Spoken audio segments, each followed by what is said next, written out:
Napenda kutumia fursa hii kuipongeza kampuni ya Bopar Enterprises Limited kwa uwekezaji huu mkubwa na muhimu kwa uchumi wa nchi yetu, pamoja na kuipongeza kampuni ya Mohammed Builders Limited ambaye ndio mkandarasi wa mradi huu kwa kazi nzuri aliyoifanya ya ujenzi wa mradi huu kwa kiwango cha kimataifa. Kwa kweli nimeingia katika hizo nyumba, nimeridhika sana na kiwango kilichopo hapo. Tunampa hongera sana. Wageni waalikwa, mabibi na mabwana, uzinduzi wa mradi huu wa nyumba za makazi ni sehemu ya matukio ya maadhimisho ya tamasha la Kizimkazi kwa mwaka huu wa 2026 linaloendelea hapa Kizimkazi, ambalo nilipata heshima ya kulizindua rasmi jana.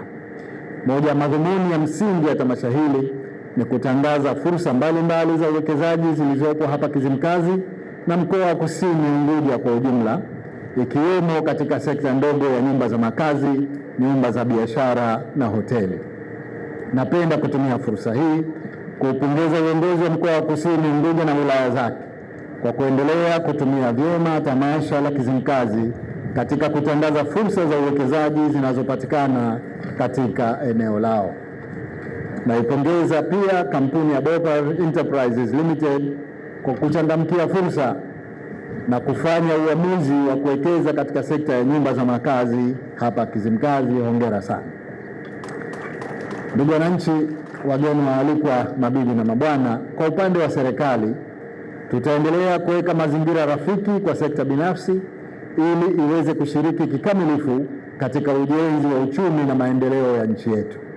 Natoa wito kwa viongozi wa serikali katika ngazi zote kuendelea kutangaza fursa za uwekezaji zilizopo katika maeneo yao na kushirikiana kwa karibu na sekta binafsi ili fursa hizo ziweze kuwanufaisha wawekezaji, wananchi na serikali kwa ujumla.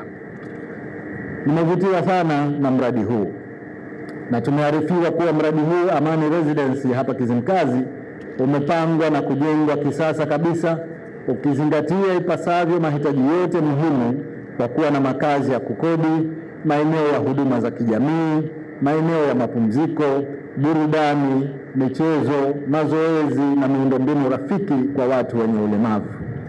Huu ni aina ya uwekezaji tunayohitaji katika kufikia azma ya kuwa na makazi bora katika maeneo mbalimbali hapa nchini.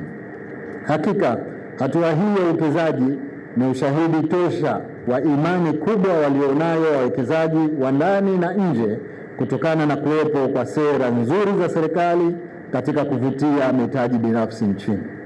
Nawapongeza sana wawekezaji wetu, hususan wawekezaji wazalendo kwa kuitumia vyema fursa hii. Ni matumaini yangu kuwa mradi huu utasaidia kuchochea shughuli za kiuchumi na kufungua fursa mpya za ajira hapa Kizimkazi. Aidha, ni dhahiri kuwa mradi huu utasaidia kuwezesha wageni wanaotembelea Kizimkazi na Zanzibar kwa ujumla kupata nafasi za malazi na hivyo kuchochea shughuli za utalii. Nimevutiwa pia na miundombinu na mandhari nzuri ya makazi haya na ni dhahiri kuwa yataongeza mvuto na haiba ya Kizimkazi.